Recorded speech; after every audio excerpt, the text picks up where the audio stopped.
Fala pessoal, essa live foi gravada em 7/5, onde nós discutimos as redes de solidariedade em tempos de Covid. Espero que vocês gostem. Cassião, aí, conectou. Boa noite, tudo bom, Rafa? Boa noite, tudo ótimo. Então tá bom. Vamos dar uns minutinhos só para o pessoal entrar. Vamos esperar o pessoal entrar. A sua irmã aqui. Oi, Mari. É. Mandei em todos os grupos de família, falei, vai ser minha primeira live, apareçam. Tava acompanhando os números, a galera tava muito perdida com a questão de que tinha um caso positivo, e aí de repente tinha 3 curados e era um positivo num dia, então eu vi que a galera tá muito perdida com essa questão. E é porque a informação acaba sendo confusa, né? Tudo acontece meio em cima, assim, e... Os testes não são ao mesmo tempo, né? Às vezes demora um pouco para sair o resultado do teste e por esse motivo que pode ter acontecido isso, porque quando saiu o resultado já estava curado, né? Então tem essa situação também, né? Os dados que a gente vê não é dado ao vivo, né? São dados geralmente de uma semana, pelo menos, atrás. Não tá acontecendo em tempo real tudo, né? E essa é a complicação de tudo, porque a gente vê o resultado de 1-2 semanas atrás, então pode ser que o que está acontecendo agora, o que a gente está sabendo agora, essas pessoas estavam circulando por aí, pode ser que várias pessoas tenham pegado e a gente vai saber o resultado só lá na frente. Né? Sim, e se souber, né? Porque ainda tem problemas de não ter exame para todo mundo. Se você considerar que a mortalidade, eles fizeram um estudo lá sobre a Nova York, a mortalidade lá chegou a 0,6, que eles fizeram uma testagem ampla lá e eles chegaram à conclusão que a mortalidade era essa. E se você comparar com a mortalidade no Brasil, que está chegando perto de 7%, então imagina quantos casos estão subnotificados, né? A estimativa é que de 9-1 a quantidade de casos subnotificados, né? E aqui em Pedreira a gente sabe que só estava testando quem era hospitalizado. Agora começou a fazer os testes rápidos, que a gente está chegando um pouco mais próximo, começou uma testagem um pouco maior, né? Então, porque era até estranho, porque se a gente olhasse a região inteira, Olambra, Jaguariúna, Amparo, todas as cidades com vários casos, e Pedreira com nenhum, era uma coisa até estranha, né? É incomum acontecer uma coisa dessa, né? Sim, e eu acho que a gente tem mesmo um saldo positivo comparado com outras cidades, porque aqui foi tomado bem rápido, e aqui a cidade é turística, né? Então, fechou o comércio, a gente acaba não trazendo muito essas coisas, né?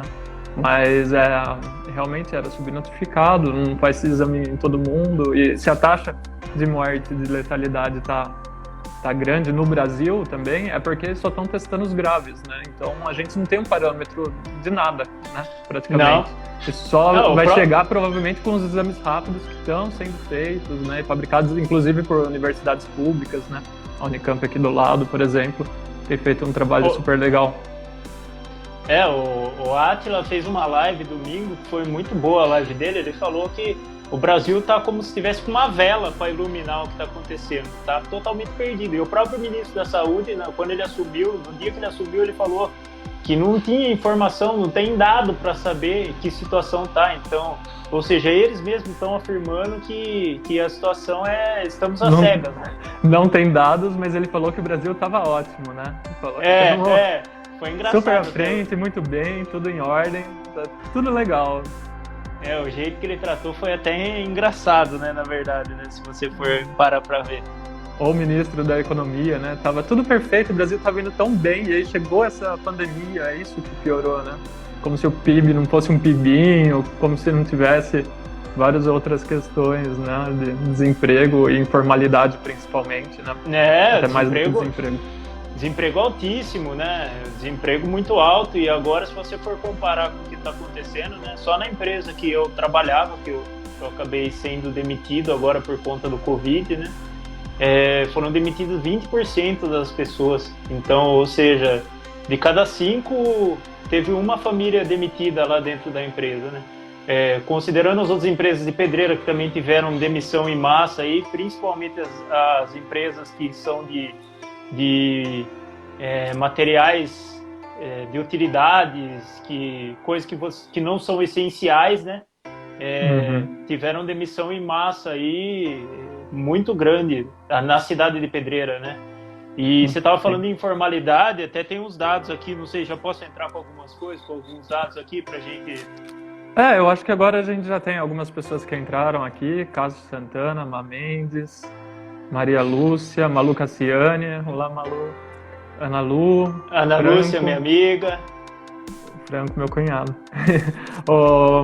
Então acho que a gente pode começar assim, eu vou começar do começo, acho que a gente começa se apresentando, né? Vamos sim, vamos sim. Eu sou o Rafael Nores, eu tô no pessoal aqui desde o início e eu tenho um blog de família, né, que chama Família Palmito, tenho meu podcast, que é o Pedreira à Esquerda também, e tô no pessoal como secretário de comunicação, né? Então todas essas coisas aí que estão sendo postadas e tal, eu que estou cuidando e mandem sempre dúvidas, comentários, que é muito legal interagir.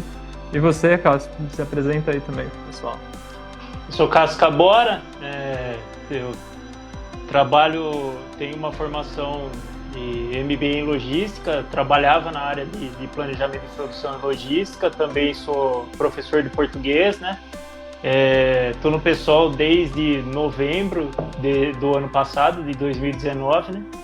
E a gente está construindo o partido, construindo as lutas aí para a gente fortalecer o cenário aí, fortalecer a cena regional, fortalecer o partido e fortalecer a luta, né?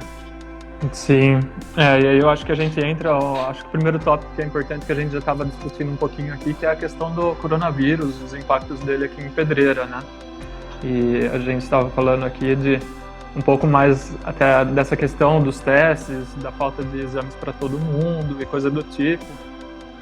Você ia começar a falar algum assunto que eu falei de apresentar antes? Sim. Eu ia trazer algumas informações sobre a cidade, né? Eu fiz um levantamento hoje e na cidade a gente tem mais ou menos metade dos empregos são empregos informais. Então...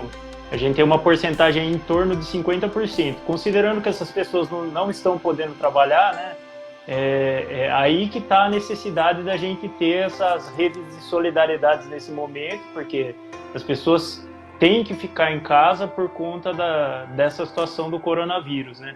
Então, é um primeiro dado que eu trouxe aqui, que era para falar sobre isso, né?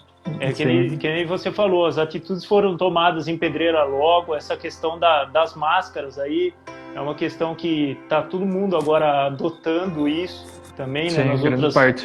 O estado de São Paulo, a partir de hoje, né, é obrigatório o uso de máscaras, também foi decretado para o estado todo.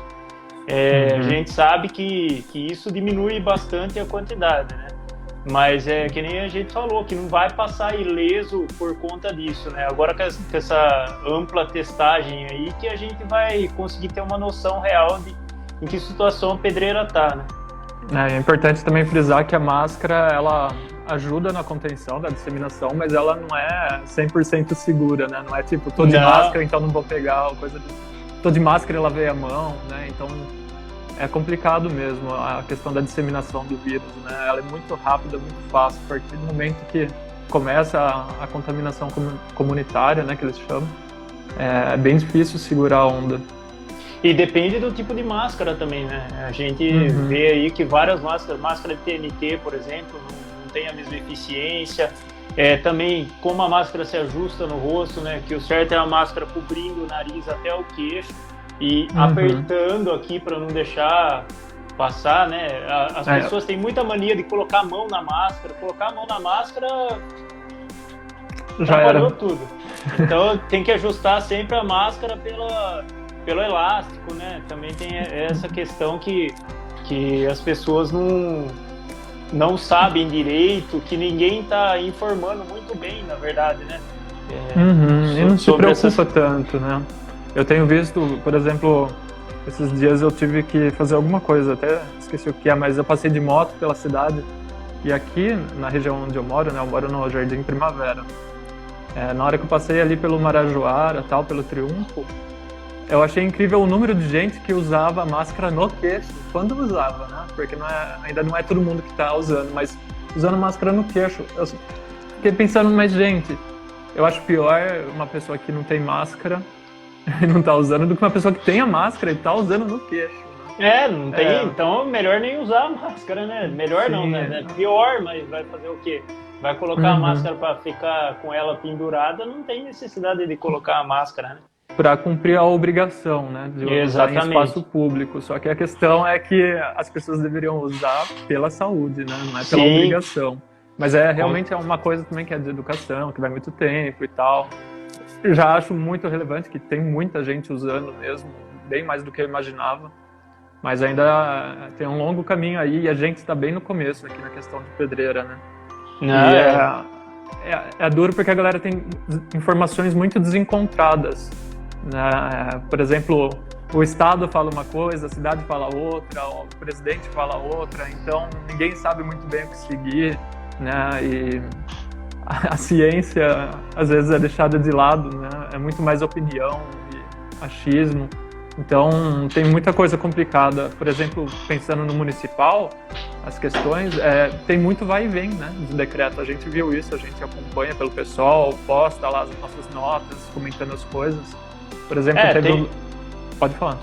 Tem uma pressão muito grande dos empresários, né, para retornar tudo, como se...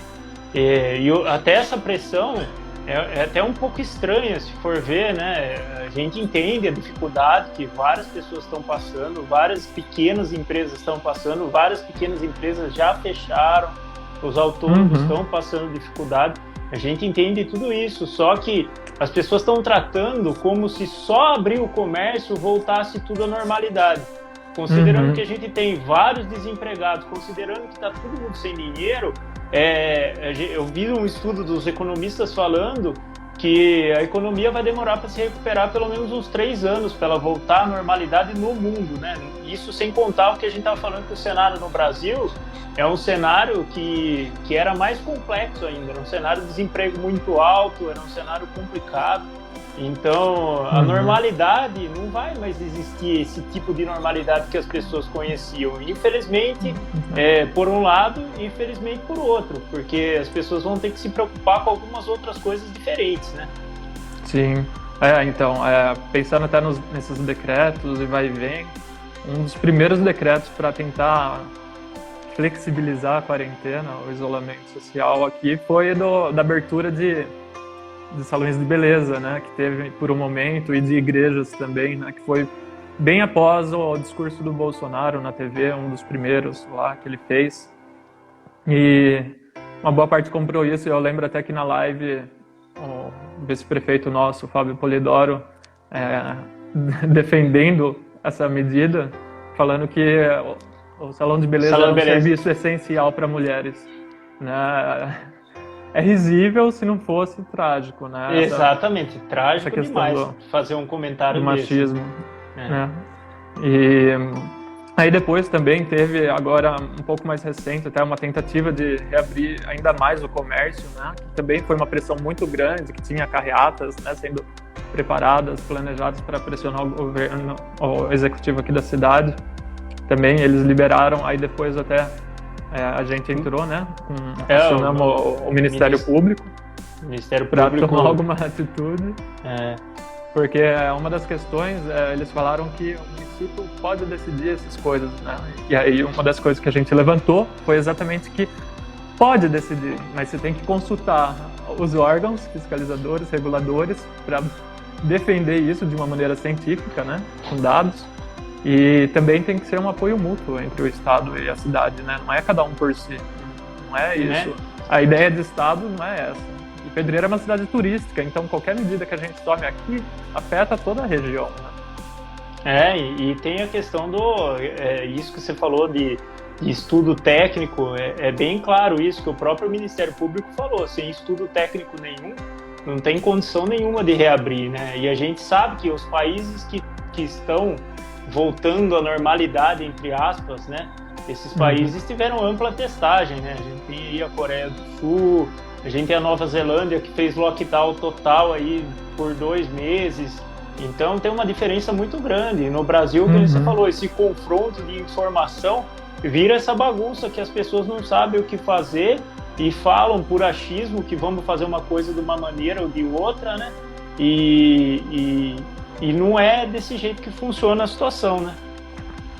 O Gabriel tá falando aqui, e a quantidade de bares abertos, bar aberto, mas homem bêbado igual a transtorno, né? A gente tá vendo uma outra situação, né? Que até tem uma ação uma PL da Sâmia, né? Que ela fez, que a gente viu que tá aumentando muito a quantidade de violência contra a mulher nesse período de quarentena, né? É uma outra situação grave, né? E a gente vê em Pedreira de momentos que teve acontecimentos muito trágicos, né? Que teve muita divulgação. Ano passado, o ano abriu com uma notícia trágica lá da mulher que foi sequestrada na porta do trabalho e assassinada, né? E depois eu lembro que até no final do ano teve também um cara que, uma briga com a mulher, começou a tacar fogo nas coisas dela e tentou jogar a sogra no fogo. E fora as agressões verbais, ameaças e coisas do tipo também que tem aos montes, né? Tem muita situação dessa e, infelizmente, essa violência contra a mulher ainda é um tabu para muita gente. Muita mulher se sente culpada por isso, né? Então, tem toda essa questão ainda de ser um tabu. O Gabriel trouxe até aqui, ó, que teve um caso de agressão à mulher aqui no Jardim Andrade, né? E eu sei de um outro caso um caso que está sendo considerado, promotoria vai entrar aí provavelmente como tentativa de feminicídio, né? E enfim, então a gente sabe que tem várias coisas acontecendo aí que a gente vai ficar sabendo lá na frente, e algumas a gente já está sabendo já, né? Em Amparo até aconteceu um caso agora há pouco tempo também. Então é complexo essa situação, esse machismo estrutural da nossa sociedade, né? E aí eu acho até que a gente já pode entrar na parte das redes solidárias, porque tem a ver também, né? A Ellen acabou de falar aqui, né? Que solidariedade é estar atento a tudo isso. Sim, porque às vezes as pessoas também pensam muito em solidariedade naquelas ações mais práticas que são importantes, que é de doar alimentos e coisa do tipo, né? Mas tem outros tipos de solidariedade que a gente precisa estimular, né? Com redes de apoio, né? Grupos comunitários, envolver a população nos problemas e coisas do tipo. Então, eu acho que a gente pode começar por essa parte, que não é só alimentos, mas alimentos é importante. E aí a gente está vendo vários grupos na cidade, né, que estão se movimentando para fornecer pelo menos um padrão mínimo de dignidade, né, da pessoa, de ter o alimento para ela na semana, já que tem afetado muito os empregos na cidade, né, que é dependente de comércio, é dependente de grandes indústrias, e tem baixa procura de todas essas coisas no momento. E a maioria da população não tem uma renda guardada, uma poupança, né, para esse tipo de coisa, né? Você vende num dia para comer no outro, você no máximo às vezes consegue por um mês e coisa do tipo, né? As próprias pequenas empresas, né, elas não têm um capital de giro aí, é basicamente isso, né? E a gente sabe que pelo menos 80, 90% das empresas são pequenas empresas aí, e toda essa quantidade de autônomo que a gente falou que gira em torno de 50% em Pedreira, né? É bem complexa essa situação, né? E a gente está chegando no momento agora do Covid, que a gente começou a ter a confirmação de caso na cidade, né? A gente já subiu de 1 para 3, tem mais 5 suspeitos aí, então internado, um desses suspeitos. Um desses suspeitos internado. Então é uma situação que assim vai ser bem complicada. O problema agora, até tem um levantamento aqui que eu vi hoje, só para comentar a respeito até para a gente entrar, né, falando de número ainda, para a gente ver que a situação não vai ser simples, né? O CMEI, que é um instituto que é formado por pesquisadores da Unicamp, da USP, trouxe umas informações que com o isolamento social a gente pode chegar a ter uma estimativa aqui que no dia 20 de maio a gente chegue a 1.480 mortes no Brasil por dia. Isso no dia 20 de maio.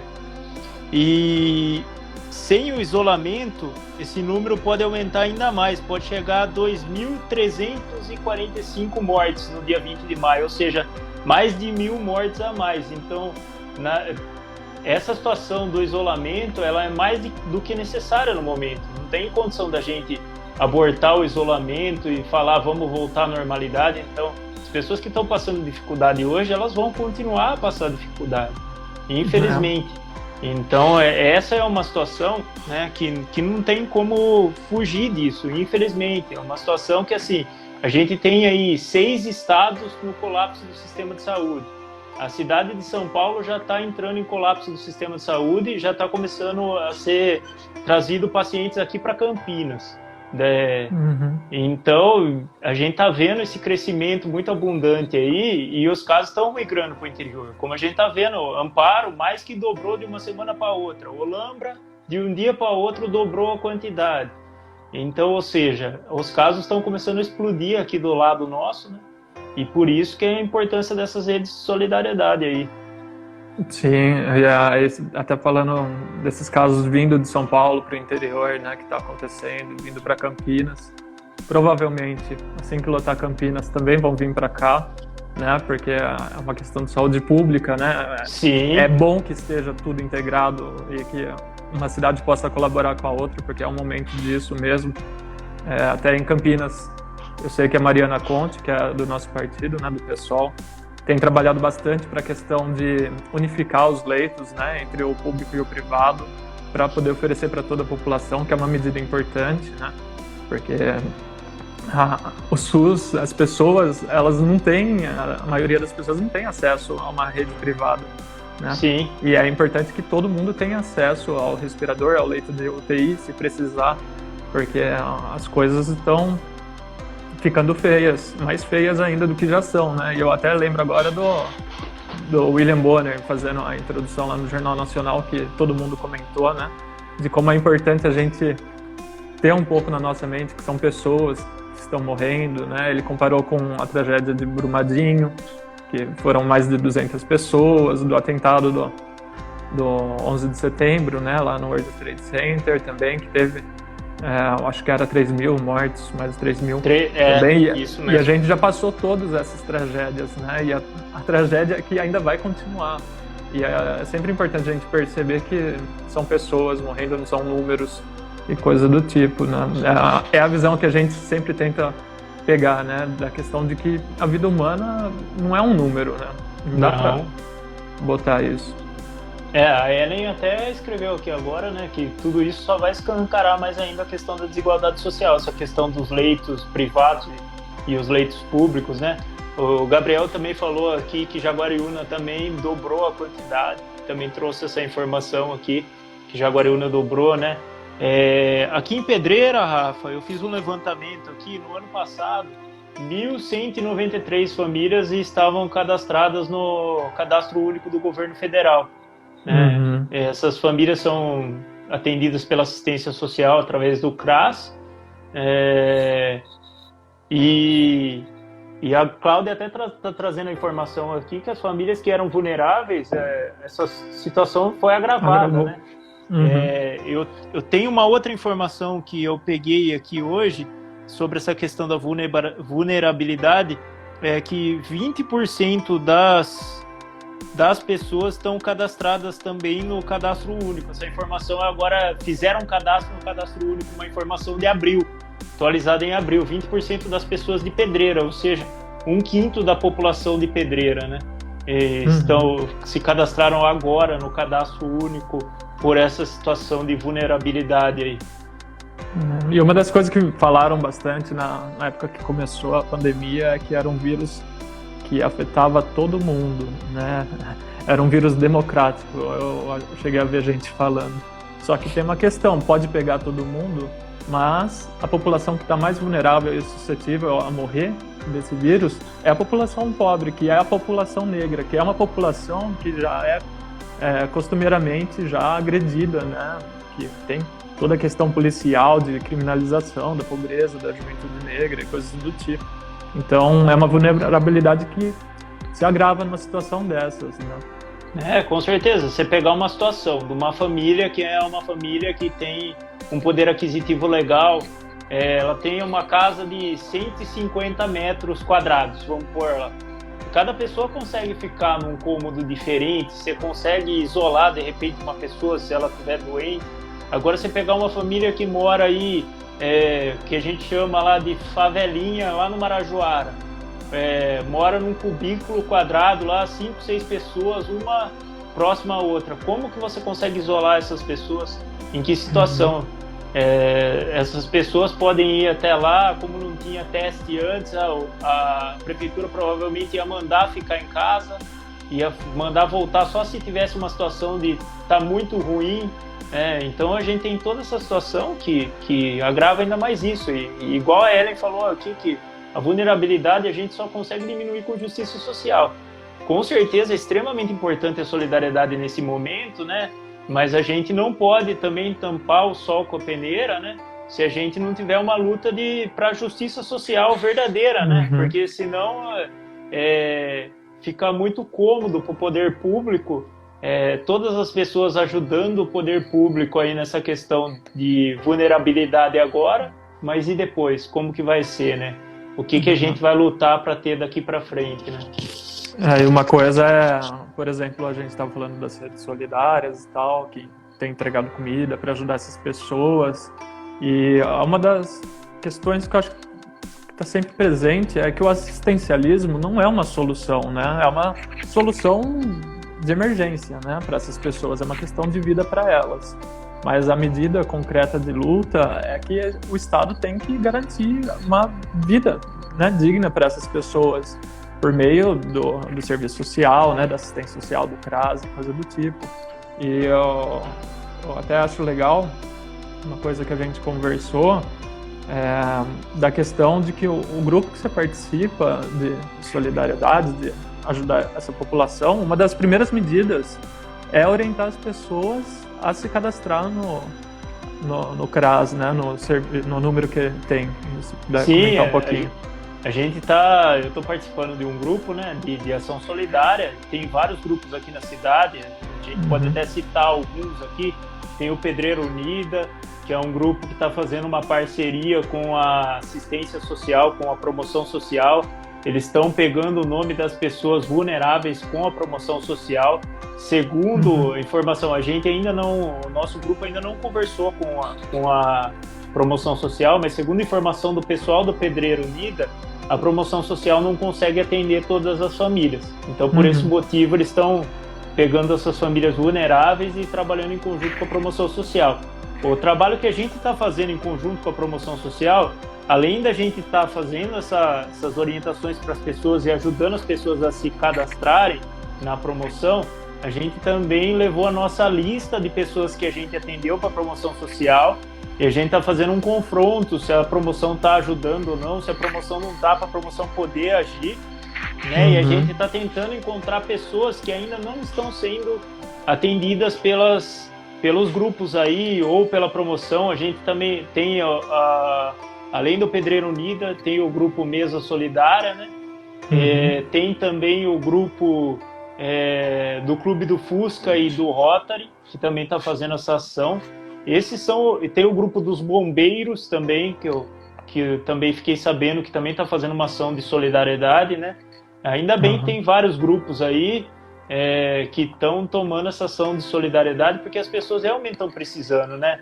Até tem uma situação que eu fui levar uma ajuda para uma família da área rural, eu fui levar uma cesta básica para eles, e quando a gente chegou lá nessa família da área rural, a criança viu a cesta na mão do pai dela e falou: "Nossa, pai, olha, sardinha, bolacha".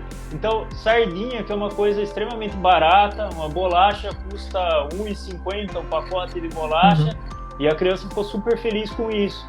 Então, olha a situação que as pessoas estão passando, estão vivendo nesse momento, né? É muito triste, né? Se a gente considerar, só retornando nessa questão da informalidade em Pedreira, né? Se a gente considerar que 50% das pessoas são informais ou estão desempregadas, a gente considera aí que Pedreira precisa 20% inscritas no cadastro único. Pedreira está precisando mais do que nunca de ajuda nesse momento, senão as pessoas realmente vão passar fome na nossa cidade, infelizmente. O Claudinei comentou aqui, até porque a ação dos grupos acaba chegando antes da assistência pública, né? Exatamente. Bem antes, né? Bem antes. Exatamente. Essa é uma situação. O grupo que eu estou participando, né? Uma das premissas que a gente teve lá no começo foi por acaso, na verdade, mas que a gente tem até hoje é assim: a pessoa precisa agora, necessidade agora. Em vez da gente juntar várias cestas e sair entregar todas as cestas de uma vez, a gente tomou a decisão de faz a cesta e já entrega direto para a pessoa, porque a pessoa está passando fome agora, está passando fome hoje, né? E se a gente ficar esperando, talvez a pessoa passou fome vários dias e a gente não conseguiu ajudar as pessoas no momento que elas realmente precisavam.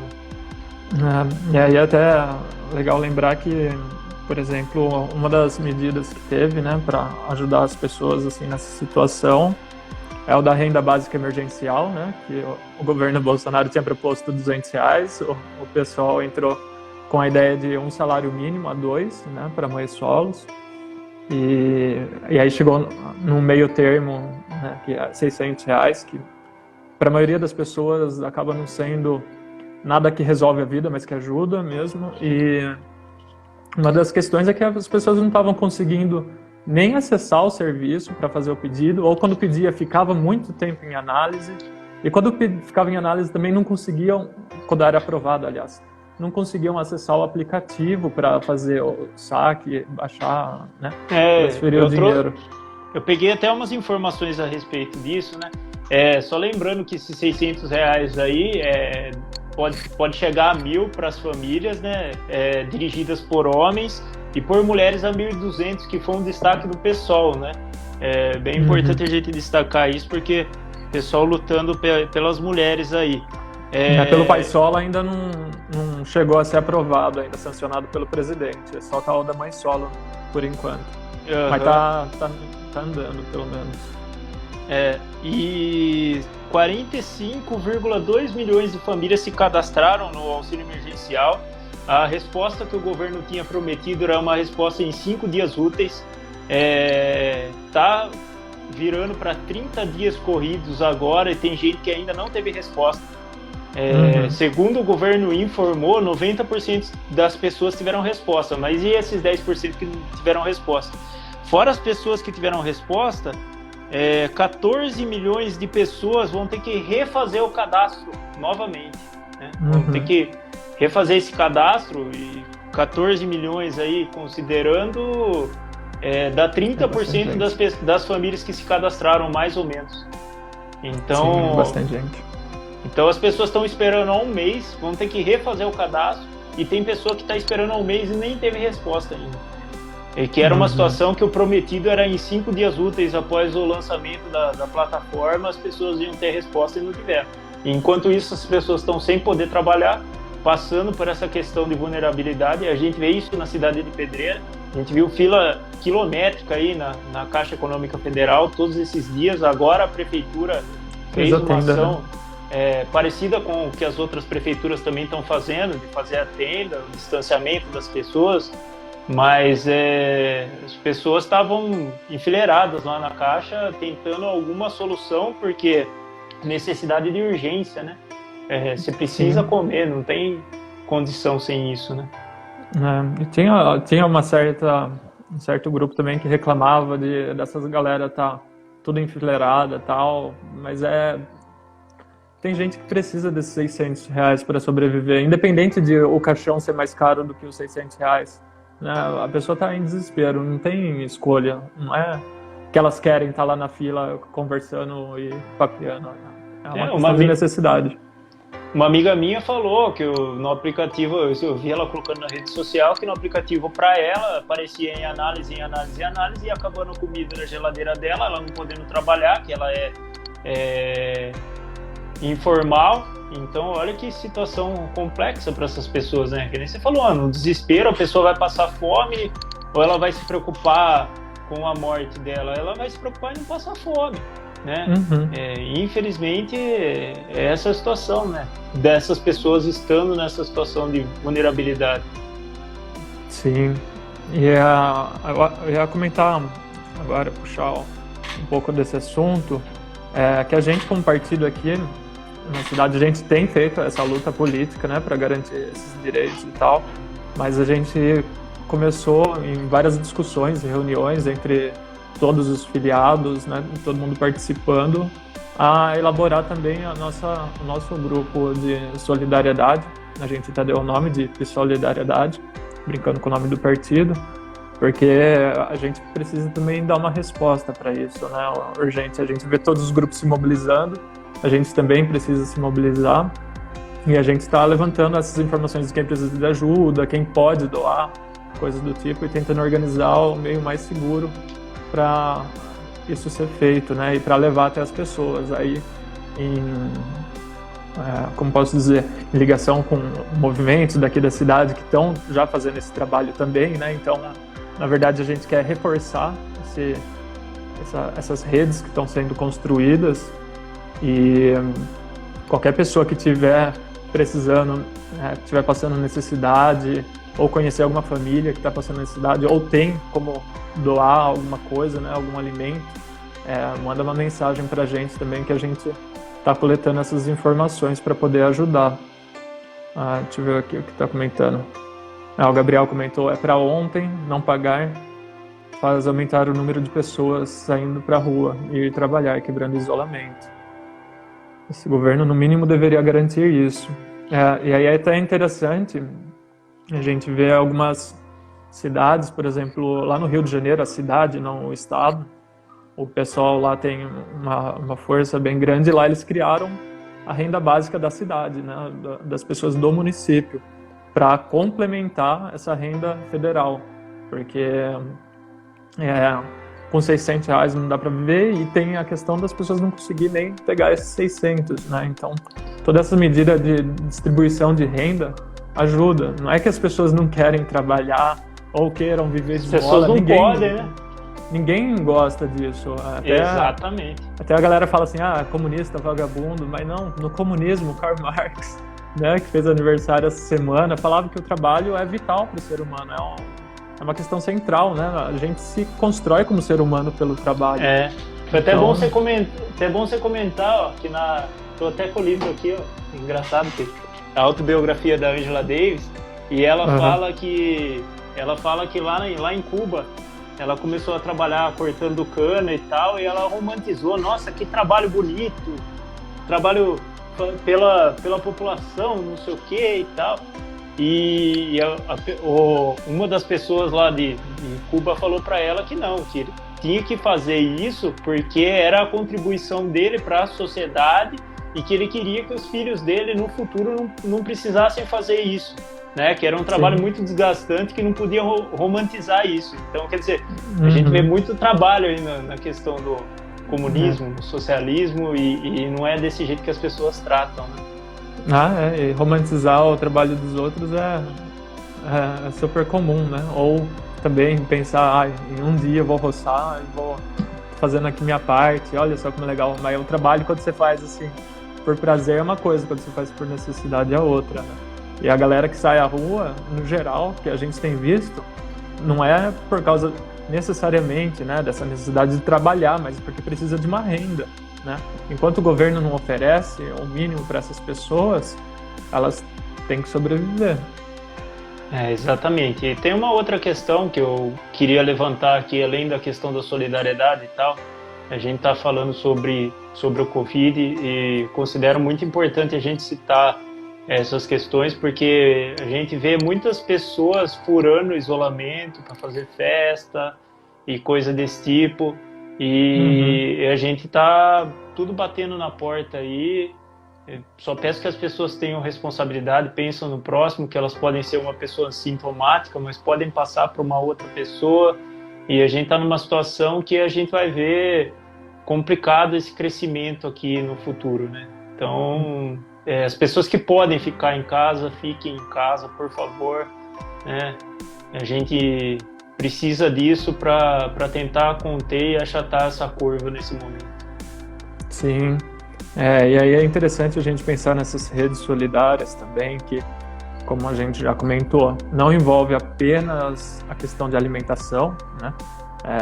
Envolve muitas outras coisas, grupos de apoio, tem aparecido bastante grupos de psicólogos que atendem pessoas online, né, que estejam passando por crise de ansiedade, coisas do tipo, né? A gente vê o nosso projeto que a gente estava fazendo ali pelo coletivo Rosa Branca, de ir para as praças, conversar com as pessoas sobre vários temas e coisas do tipo. Então, esses laços comunitários, que é uma coisa que tem se perdido muito, para uma coisa mais individualista, que cada um cuida de si, e tentar resgatar, né? Eu acho que esse é o momento que vai ser questão de sobrevivência, a gente resgatar esses laços comunitários, né? Cada vez mais.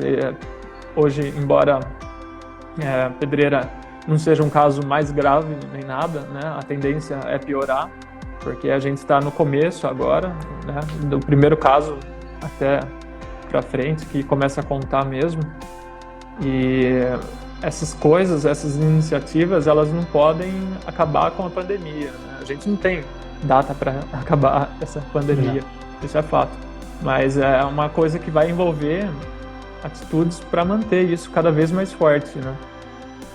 É necessário, porque nesse momento cada vez mais as pessoas vão ter dificuldade, infelizmente, porque as empresas que ainda não demitiram vão demitir mais pessoas, as pessoas que não receberam auxílio emergencial estão passando essa necessidade imediata. Tem essas questões também que a gente falou, que solidariedade envolve todas as outras coisas que você ressaltou aí novamente, né? Até a gente estava falando sobre a questão da violência contra a mulher, que é uma coisa muito, muito grave nesse momento. Então, as pessoas que estão sofrendo de crise de ansiedade, as pessoas estão há muito tempo dentro de casa, a saúde mental não é frescura. A gente tem esse problema que está cada vez numa crescente na sociedade, as pessoas estão se afastando. Uma das doenças que estão mais graves aí no mundo do trabalho é a depressão e a ansiedade, né? Então, antes da pandemia já eram antes da problemas pandemia, mais graves. Exatamente, e agora então a situação tende a piorar, né? A nossa vida mesmo, hoje a gente está bem, amanhã a gente está mal, cheio de altos e baixos, né? Então é bem complicado. Eu trabalho, vou falar por mim, eu trabalho de home office, né? Então eu já trabalhava trancado em casa de certa forma antes da pandemia, mas sair de casa era uma válvula de escape. Então eu estava começando aqui no bairro, tinha capoeira, eu ia fazer judô com o meu filho, né? Eu tenho um filho de 9 anos, a gente fazia esses esportes, ia pra rua e coisa do tipo. Então você tinha uma válvula de escape, agora a gente está sem válvula de escape. É muito desgastante isso, né? Acho que até é por isso que dá para entender essas pessoas, né? Porque a gente com informação sente essa dificuldade, né? Sem informação é pior ainda. E o que eu ia comentar é que a gente tem... Eu vou falar de família, né? Uma coisa que é muito forte aqui comigo, que eu sempre tenho trabalhado em evento, é da questão que sempre se falou, que é preciso mais do que um pai ou uma mãe para educar um filho, né? É preciso de uma aldeia. Eu acho que é muito fácil fazer o paralelo com esse momento que a gente vive, né? Porque a gente sobreviver não é uma coisa individual. A gente está passando necessidade, não é culpa nossa ou coisa do tipo, né? Existe um sistema, uma estrutura, né? Que suga a gente. Então, acho que aí mostra ainda mais a importância dessa aldeia, né? Da gente reconstruir essa aldeia um pouco, mesmo que talvez virtual no momento, né? Mas tentar encontrar novas formas de engajar as pessoas, né? Na mudança desse sistema, né? Que mostra a face mais perversa nesse momento. E é difícil porque até estava comentando com a Ellen esses dias, né, que uma amiga minha postou na rede social que eles estão com bastante dificuldade com a filhinha deles, pequena e tal, de encontrar coisas para fazer a criança não cair naquela bad, naquela baixa, né? e esses dias eles estavam cantando, fazendo roda, era 4 horas da tarde, e a vizinha ficou brava, reclamou com o síndico, e era 4 horas da tarde. Então, as pessoas não enxergam que a pessoa do lado está passando uma dificuldade para conseguir superar todo esse momento, né? Você que tem filhos, você sabe, o Mix deve estar cansado de ficar dentro de casa, né? Sim. É que nem você falou, é uma teia, e aí a sua mãe e todo o restante da família, que o Mix está distante, né? É uma situação que é difícil para quem é pai e mãe nesse momento. Sim, e aí eu acho que tem a ver também essa rede de solidariedade, né? E provavelmente essa mulher vizinha aí que ficou brava, ela tá vivendo num momento de estresse, né? Exatamente. É difícil para todo mundo, né? Não dá para deixar de pensar um pouquinho nessa questão da importância da empatia também, né? A gente não é solidário apenas com pessoas que têm comportamento parecido com o nosso, né? A solidariedade é algo mais amplo, né? A gente tem solidariedade com todo mundo. A gente não vai perguntar o que a pessoa pensa ou não, né? Se ela está precisando de comida, vai lá e colabora, coisa do tipo. Mas é preciso um pouco de empatia, eu acho, com todo mundo, né? Inclusive com as pessoas que estão sem máscara, com as pessoas que estão bêbadas na rua, com as pessoas que usam máscara no queixo.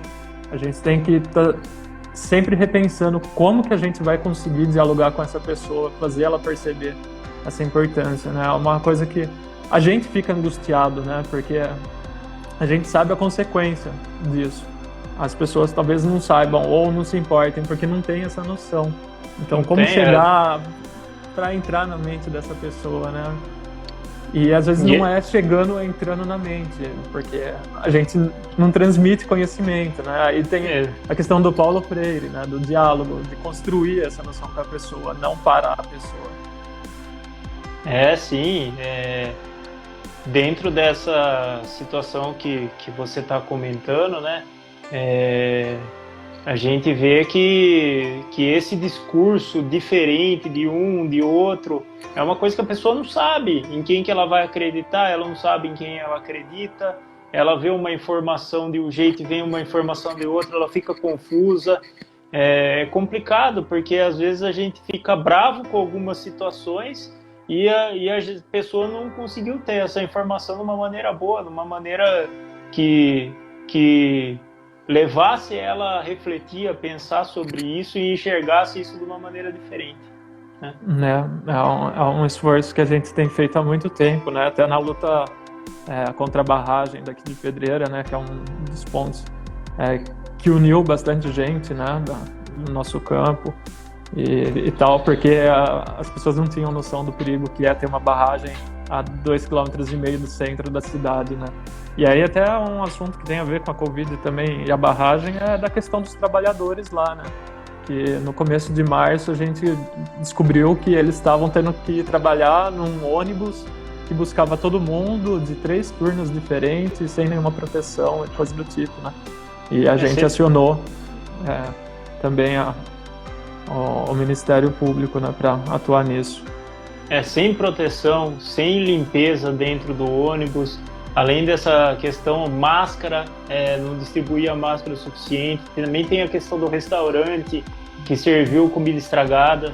50 pessoas que trabalhavam lá passaram mal no mesmo dia.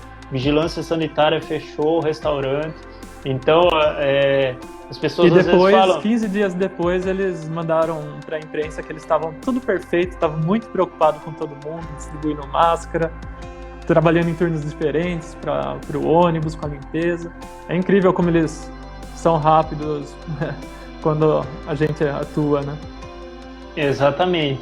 E às vezes as pessoas até falam, mas vocês são contra a barragem. A gente é contra a barragem pela circunstância, toda a circunstância que a barragem trouxe, a questão do patrimônio histórico, a questão ambiental, a questão da proximidade da população, o risco que ela representa. Tudo isso a gente é contra, mas a gente nunca vai ser contra os trabalhadores que estão trabalhando lá, que a gente sabe que o trabalho deles é um trabalho digno e a gente quer que eles tenham pelo menos um trabalho digno, né? Até foi por essa questão que a gente intercedeu, né? Que até a Isa Pena, que é a nossa deputada estadual aí, a mandata da Isa Pena, vai entrar com uma representação no Ministério Público do Trabalho a respeito dessa questão dos trabalhadores, né? A Isa Pena do Sim. PSOL. Então, a gente luta por todas as frentes que a gente consegue lutar, né? Sim, a gente tenta sempre agregar.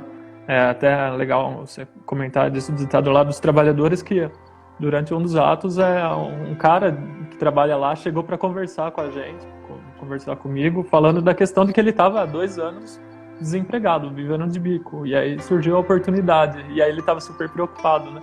Porque é complicado, você não tem emprego na cidade, já estava difícil antes da pandemia, né?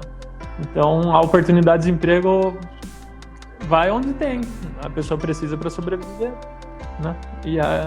Então eu acho que é isso que é importante a gente trazer também, de que estava ruim antes e só piorou, não quer dizer que antes estava bom e agora que está ruim, né?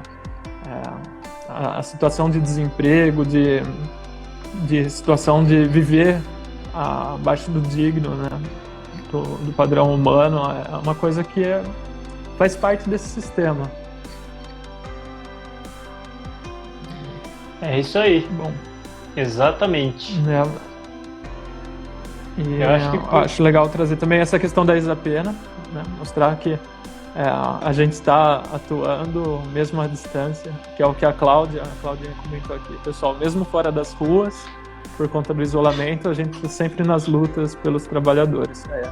É importante ressaltar que a Cláudia conversou com o pessoal do Sindicato da Construção Civil também a respeito da situação, né, Cláudia? Foi uma informação que ela levou lá para o pessoal do sindicato, uma preocupação com esses trabalhadores aí, né? Para mostrar que a gente também está agindo aqui, né? Exatamente com essa distância. Mesmo nisso, a gente está fazendo a nossa possibilidade, a nossa parte, o que a gente consegue nessas lutas à distância. Então, para reforçar, a gente já está chegando no final, só queria relembrar que a gente está com uma campanha que chama Solidariedade, que é a campanha do PSOL, para trabalhar junto com os movimentos que estão atuando aí, para levar um pouco de dignidade para a vida dessas pessoas que são mais vulneráveis, estão precisando de alimento. Quem precisar de ajuda nesse momento, estiver vendo esse vídeo, entre em contato com a gente. Se souber de alguém que está precisando, entre em contato também. A gente vai e fala com as pessoas, né, virtualmente. E quem tiver a oportunidade de doar também, fale com a gente, que a gente dá um jeito de buscar isso para levar para as pessoas. As pessoas podem também colaborar com esses outros movimentos. O que tiver mais fácil para ela no bairro, o importante é ajudar. A gente vem para somar força, não é para querer fazer nada eleitoreiro, né? Não é querer ganhar em cima disso, porque a gente entende que as instituições não estão dando conta. E não estão dando conta por má gestão, por falta de interesse, por várias coisas. Então é uma medida que a gente está colocando para agir para quem precisa. Então, acho que se tiver algum recadinho final, uma mensagem final. Eu queria ressaltar que, de novo, que existem vários grupos na cidade, né? E que as pessoas possam ajudar os grupos aí. A gente tem o Mesa Solidária, tem o Pedreiro Unida, tem o Grupo dos Bombeiros, tem o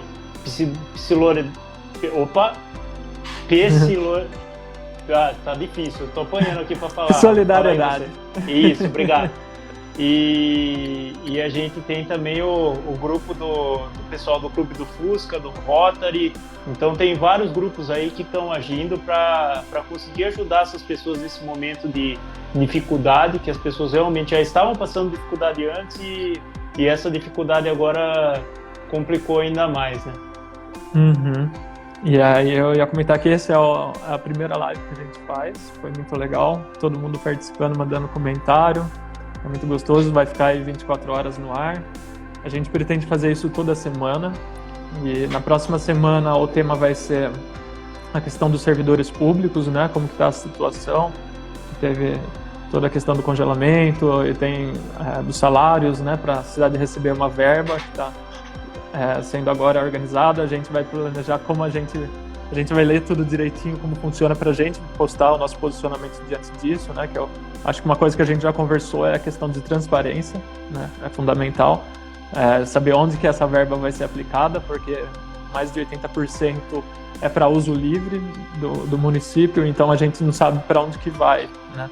E eu acho que o mais importante é saber para onde vai isso daí. Então, quanto mais transparente, melhor. Lembrando que era extremamente importante ter o decreto de calamidade pública, que estava com falta de EPI e várias coisas, mas a gente tem que ficar muito atento a essa questão de esse decreto de calamidade pública não ser uma exorbitância aí nos gastos públicos, né? E a gente vê que a transparência não está funcionando no site da prefeitura, então a gente tem que ficar bem atento a isso. Em Amparo foi aprovada uma lei pedindo transparência nos gastos na época do Covid, então é bem importante que a gente ressalte isso e a gente lute para essa questão da transparência. Não que a gente ache que não precise gastar dinheiro agora, exatamente, a gente acha que esse dinheiro precisa ser gasto com a população precisa, a gente não tem que ter teto nenhum de gasto agora, né? Muito menos para a saúde. Muito menos para a saúde, mas a gente quer transparência nesses gastos, né? Gasto com responsabilidade, que nem a Ellen falou, que o dinheiro seja bem gasto com responsabilidade. E até falar nessa questão de transparência, quando a gente teve as primeiras suspeitas de casos aqui em Pedreira, eu mandei mensagem pelo e-Ouve para saber se a gente estava preparado, né? Se tinha exames para ser feito. Até hoje não recebi uma resposta, né? E o portal deles lá, na questão de lei de transparência, né, do acesso à informação, na verdade, que tem prazos e coisa do tipo estipulado por lei, você manda as coisas lá pelo site e não chega. Então, e o e-Ouve não é respondido, como fica, né? Então, já está acabando aqui, tem 1 minuto e 50 restante. Então, agradecer a todo mundo. Semana que vem tem mais. A gente vai falar com a Claudinha, que é a nossa presidenta do Diretório Municipal aqui. E vai ser sobre o funcionalismo público, como que está a situação. Valeu, Cássio, por participar. E obrigado a todo mundo que acompanhou. É isso, gente. Até mais. Agradecer tchau. a todo mundo que participou aí. Obrigado, pessoal, por ter participado, né? É importante que acompanhe aí. A gente vai ser todas as quintas as lives, Rafa? Vai. A não ser que aconteça algum imprevisto, mas vai ser às quintas. Então tá bom. Um abração para todo mundo. Até a próxima. Um abração. Tchau. Tchau.